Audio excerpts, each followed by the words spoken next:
2-year-old girl climbed up the guardrail of the balcony, 100 meters in the air. He wanted to pick up the fallen doll. Suddenly I slipped. I almost fell out. He was unaware of the danger. Luckily, Dad called at that moment, otherwise the consequences will be disastrous. He didn't know she had killed herself. Kept telling Pihu to give her the phone, but Pius kept talking about Mama sleeping. Turns out Dad had a meeting, and hung up in a hurry. My phone was about to run out of juice. Pihu also played games. I fell asleep on my mother's body. I don't know how long it took. The ringing of the telephone woke Pihu again. It was advertising. He wanted Mom to answer, but how to shake? Mom still didn't respond. He was hungry for breast milk, but Mama couldn't undo her dress. Now he seemed to realize something, and began to cry. When I'm tired of crying, I have to go downstairs to find food. The floor was already full of water. She went to the table with her bare little feet. Even when I fell down, I didn't cry. Then find the rest of the cake. He went upstairs to eat again. Dad called again after a meeting. Heard Pihu say Mama was still sleeping.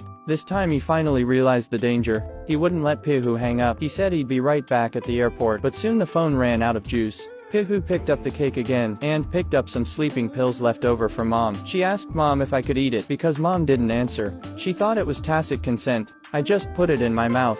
Slice. 2 pills. 3 piece. No one knows how much he ate. Soon he was lying on the ground. Slowly she closed her eyes. I don't know how long it took. The house was filled with the sound of electricity. There was a lot of knocking and noise outside. When my father finally arrived, he kept calling his wife and daughter by name. Seeing his dead wife in her bed, he was filled with remorse. In his constant cry, at last Pius' voice came from under the bed. He said to his dad, "I built a new home. There's Mom and Dad." It made Dad even more devastated. If it wasn't for impulsiveness and domestic violence, would not have caused his wife to kill herself. I don't want my daughter to lose her mother. It's a true story, a movie that every parent should see. I would like to see people hear retweet more, to make everyone responsible for their families and their children. Whether it's divorce or domestic violence, can affect a child's development, even destroy his life.